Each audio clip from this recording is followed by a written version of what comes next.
Introduction. 20 years ago we began studying how people become wealthy. Initially, we did it just as you might imagine by surveying people in so-called upscale neighborhoods across the country. In time, we discovered something odd. Many people who live in expensive homes and drive luxury cars do not actually have much wealth. Then, we discovered something even odder. Many people who have a great deal of wealth do not even live in upscale neighborhoods. That small insight changed our lives. It led one of us, Tom Stanley, out of an academic career, inspired him to write 3 books on marketing to the affluent in America, and made him an advisor to corporations that provide products and services to the affluent. In addition, he conducted research about the affluent for 7 of the top 10 financial service corporations in America. Between us, we have conducted hundreds of seminars on the topic of targeting the wealthy.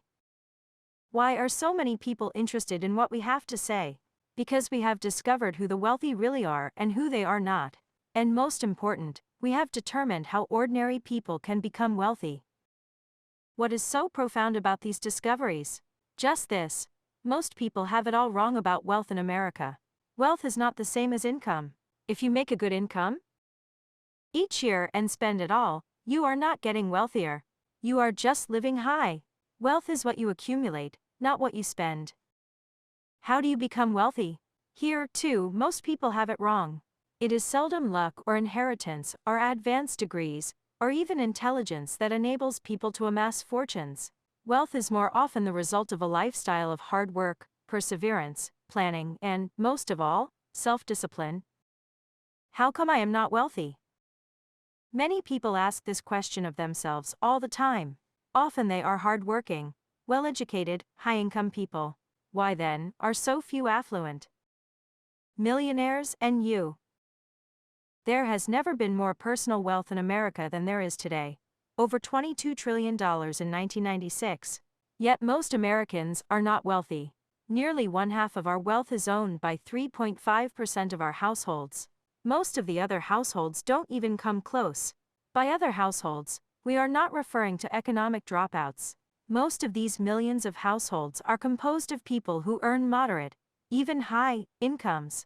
More than 25 million households in the United States have annual incomes in excess of $50,000. More than 7 million have annual incomes over $100,000. But in spite of being good income earners, too many of these people have small levels of accumulated wealth. Many live from paycheck to paycheck. These are the people who will benefit most from this book. The median typical household in America has a net worth of less than $15,000, excluding home equity. Factor out equity in motor vehicles, furniture, and such, and guess what? More often than not, the household has zero financial assets, such as stocks and bonds. How long could the average American household survive economically without a monthly check from an employer? Perhaps a month or 2 in most cases. Even those in the top quintile are not really wealthy. Their median household net worth is less than $150,000. Excluding home equity, the median net worth for this group falls to less than $60,000. And what about our senior citizens? Without Social Security benefits, almost 1/2 of Americans over 65 would live in poverty. Only a minority of Americans have even the most conventional types of financial assets. Only about 15% of American households have a money market deposit account, 22%, a certificate of deposit, 4.2%, a money market fund, 3.4%, corporate or municipal bonds, fewer than 25%, stocks and mutual funds 8.4%, rental property, 18.1%, U.S. savings bonds, and 23%, IRA or KEO accounts. But 65% of the households have equity in their own home, and more than 85% own 1 or more motor vehicles. Cars tend to depreciate rapidly. Financial assets tend to appreciate. The millionaires we discuss in this book are financially independent. They could maintain their current lifestyle for years and years without earning even 1 month's pay.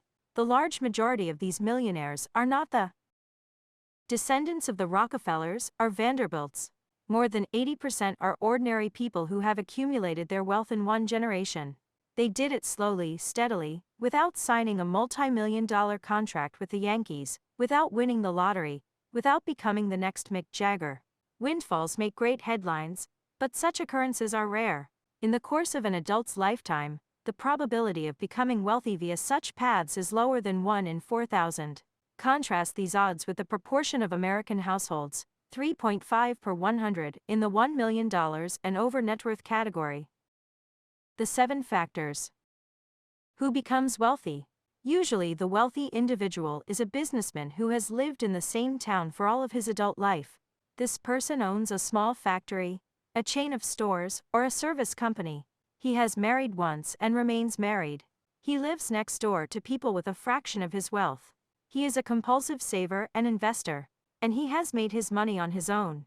80% of America's millionaires are first-generation rich. Affluent people typically follow a lifestyle conducive to accumulating money. In the course of our investigations, we discovered 7 common denominators among those who successfully build wealth. 1. They live well below their means. 2. They allocate their time, energy, and money efficiently in ways conducive to building wealth. 3. They believe that financial independence is more important than displaying high social status. 4.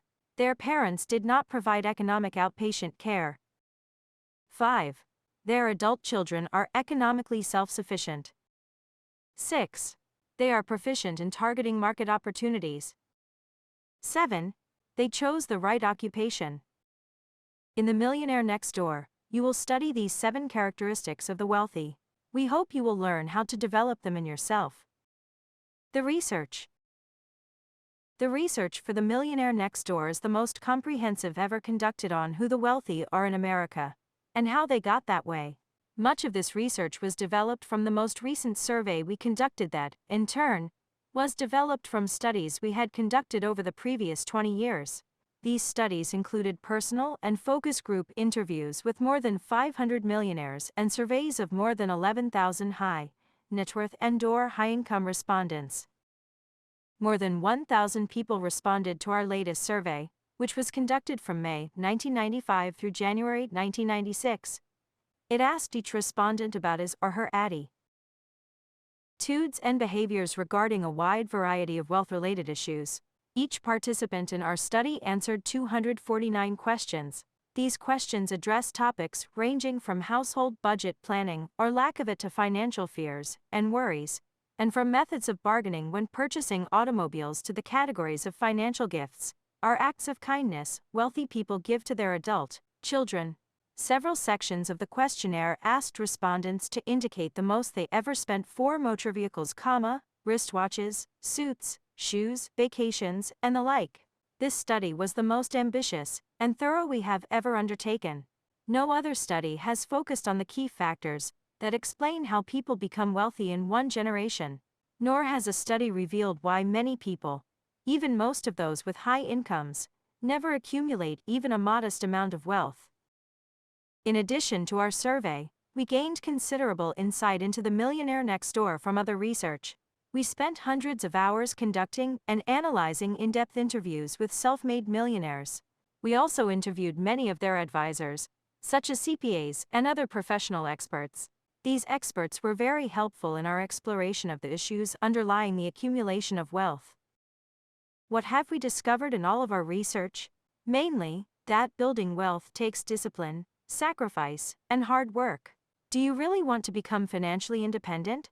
Are you and your family willing to reorient your lifestyle to achieve this goal? Many will likely conclude they are not.